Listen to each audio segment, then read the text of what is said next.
தமிழக அரசியலில் அடுத்தடுத்த திருப்பமாக பொது அறிவிப்புகள் அவ்வப்போது வெளியாகி வருகிறது.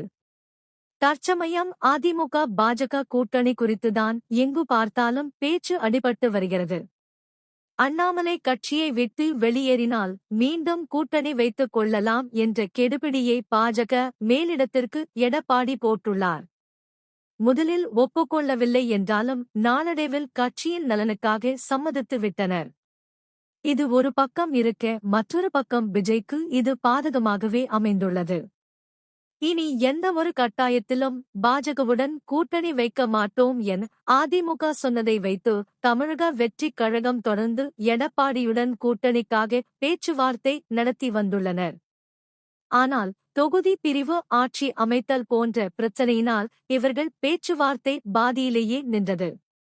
இருப்பினும் விஜய் விட்டு கொடுக்காது மற்ற கட்சிகளை குறித்து குறை கூறினாலும் அதிமுக குறித்து ஒருபோதும் வாய் திறப்பதில்லை. அதேபோல தேர்தல் நெருங்கும் சமயத்தில் கட்டாயம் அதிமுக மற்றும் தமிழக வெற்றிக் கழகம் கூட்டணி வைத்துவிடும் என்ற பேச்சும் அடிபட்டு வந்தது. ஆனால் இன்றைய அரசியல் சூழலில் பாஜகவுடன் அதிமுக மீண்டும் கூட்டணியில் இணையப் போவது உறுதியாகியிருக்கிறது. இதனால் விஜய் யாருடன் கூட்டணி வைக்கப் போகிறோம் என்பது குறித்து குழப்பத்தில் உள்ளாராம்.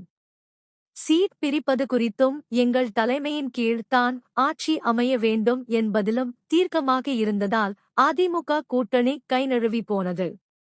அரசியலுக்குள் வந்த உடனே முதல்வராக நினைத்து எங்களுக்கு கீழ்தான் ஆட்சி எனக் கூறினால் தற்போது வரை எதிர்க்கட்சியாக இருந்த அதிமுகவிற்கு எந்த மவுசும் இருக்காது.